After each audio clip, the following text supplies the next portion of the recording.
Assalamualaikum warahmatullahi wabarakatuh. Sahabat muslim yang dimuliakan Allah, menjelang berakhirnya zaman yang penuh kemaksiatan ini, akan datang sesosok manusia yang membawa malapetaka. Dialah Dajjal, orang yang menunjukkan pada kebenaran padahal sejatinya itu adalah jalan yang salah. Hanya orang-orang yang tidak mampu menguatkan keimanannya lah yang tergoda olehnya.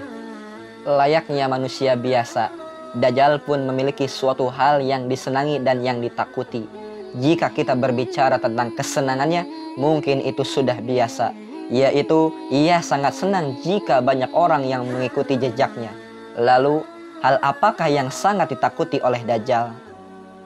Adanya al-malhamah yang berupa jatuhnya meteor ke bumi, menyebabkan ledakan yang dahsyat sehingga debu-debu berterbangan membentuk suatu kabut atau asap, atau yang kita kenal sebagai dukhon. Hal inilah yang menyebabkan Dajjal menjadi cacat dan pasukannya hancur lebur di medan tempur. Dan inilah hal yang paling ditakuti oleh Dajjal. Oleh karena itu, ketika baginda Rasulullah SAW mendatangi Ibnu Sayyad untuk menguji apakah dia Dajjal atau bukan, maka Rasulullah SAW menanyakan tentang perkara dukhon. Imam Ahmad dalam musnadnya meriwayatkan bahwa Abu Dzar radhiyallahu anhu berkata, kemudian baginda Rasulullah bertanya kepada Ibnu Sayyad, sesungguhnya saya menyembunyikan sesuatu kepadamu. Dia Ibnu Sayyad berkata, engkau menyembunyikan bagian depan hidung dan mulut kambing serta ad-dukhon kepadaku. Kata Abu Dzar, ia hendak mengucapkan ad-dukhon tetapi tidak dapat. Ia mengucapkan dengan terbata-bata, yaitu ad-dukh, ad-dukh. Yang dimaksud dengan ad-dukhon di sini adalah firman Allah Subhanahu wa taala dalam Quran surat ad-dukhon ayat 10 sampai 12 yang artinya, maka tunggulah hari ketika langit membawa kabut atau dukhon yang nyata yang menyelimuti seluruh manusia. Inilah azab yang sangat pedih. Lalu mereka berdoa, ya Tuhan kami, lenyapkanlah azab itu dari kami, sungguh kami akan beriman. Quran surat ad-dukhon ayat 10 sampai 12. Teks hadis tersebut menunjukkan bahwa baginda Rasul mengetahui tentang hakikatnya Dajjal. Rasulullah sangat memahami bagaimana menguji seseorang itu Dajjal atau bukan, yaitu dengan menanyakannya tentang dukhon. Terlepas bahwa Ibnu Sayyad itu Dajjal atau bukan, bahwa perkara yang paling ditakuti Dajjal adalah munculnya dukhon. Dengan munculnya dukhon inilah maka Dajjal menjadi terhapus atau cacat, yaitu buta sebelah. Terdapat tulisan kafir di dahinya, oleh karena itu Dajjal dinamakan sebagai Al-Masih yang berarti terhapus.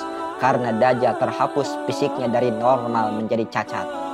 Begitu juga seluruh orang kafir serta orang Yahudi yang berada di Khurasan.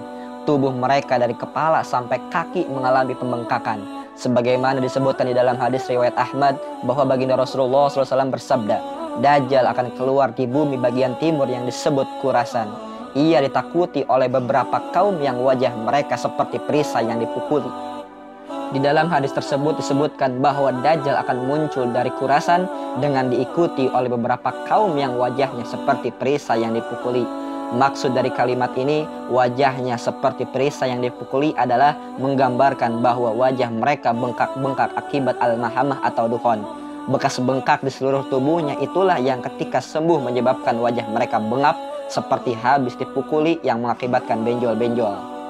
Kemunculan Dajjal dalam keadaan cacat yang disebabkan dukhon dari al-malhamah tersebut sesuai dengan hadis riwayat Muslim dan Ahmad dari Ibnu Umar bahwa baginda Rasulullah SAW bersabda, sesungguhnya Dajjal akan keluar karena suatu kemarahan.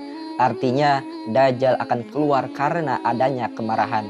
Yang dimaksud kemarahan di sini adalah al-malhamah atau ad-dukhon, yaitu huru hara yang sangat besar sebelum kiamat terjadi.